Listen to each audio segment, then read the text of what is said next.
Assalamualaikum anak salih-salihah. Bagaimana kabarnya? Masih tetap semangat? Hari ini kita akan belajar di tema 5 Wirausaha kelas 6, muatan pelajaran bahasa Indonesia tentang formulir. Sebelum pembelajaran dimulai, marilah kita berdoa menurut agama dan kepercayaan masing-masing supaya diberi kelancaran dan kemudahan dalam melaksanakan pembelajaran hari ini.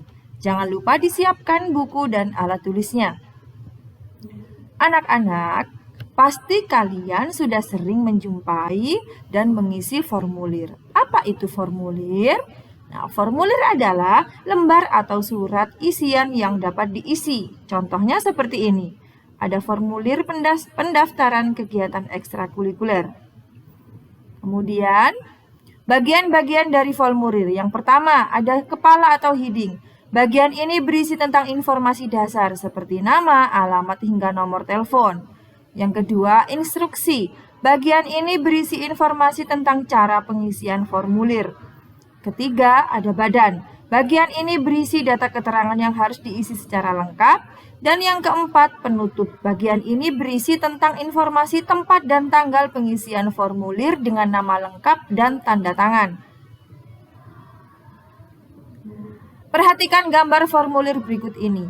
Nah, heading atau kepalanya itu mulai dari nama lengkap, alamat, nomor telepon, tempat tanggal lahir, agama. Kemudian sebagai badan atau data pelengkap yaitu mulai dari golongan darah serta nomor HP orang tua sampai dengan menyertakan persyaratan-persyaratannya.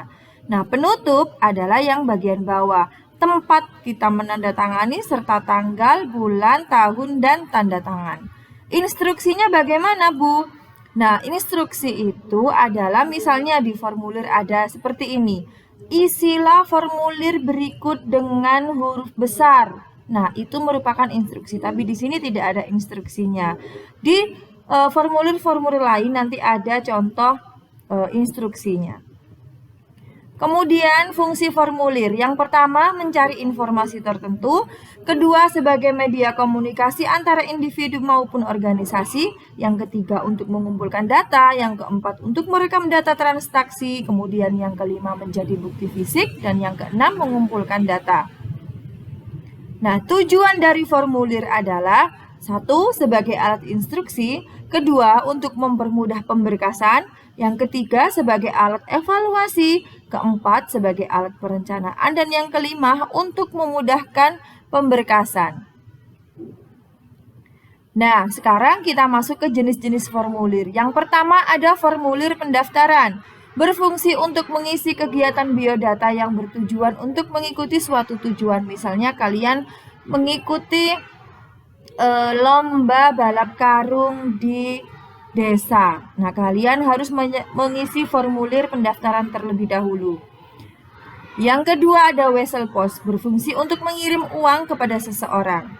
Ketiga ada kartu anggota yang berfungsi untuk mengetahui seseorang telah menjadi anggota dari suatu organisasi atau kelompok. Misalnya kalau di sekolah ada OSIS, kemudian ada kartu anggota pramuka, dan sebagainya.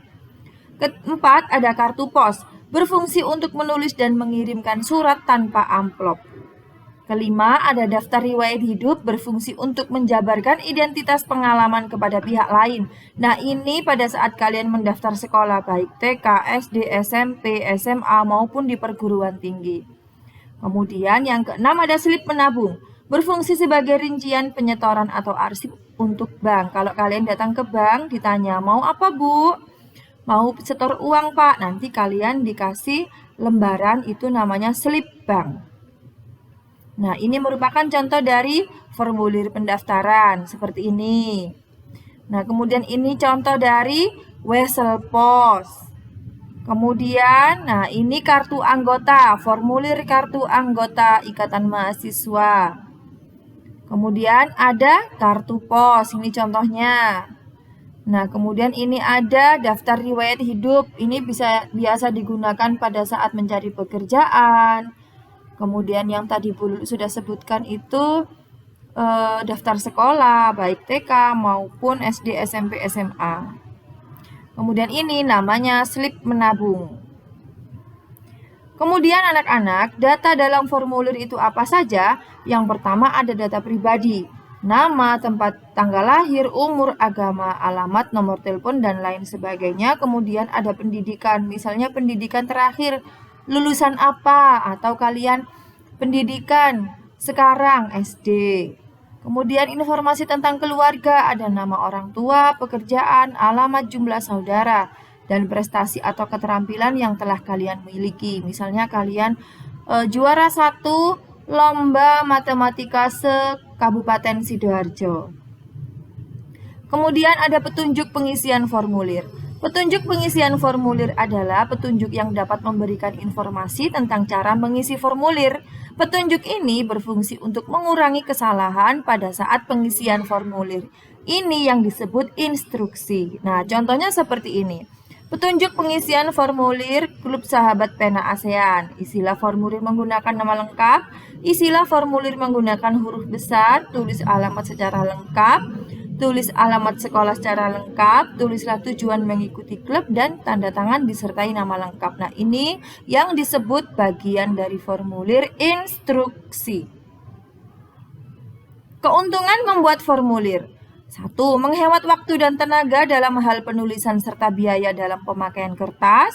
Kedua, memudahkan dalam hal mencatat dan menyimpan sebuah data. Dan yang ketiga, mempunyai keseragaman sehingga dapat mengurangi terjadinya penyimpangan. Nah, itu anak-anak materi kita hari ini tentang formulir. Nah, sangat mudah bukan?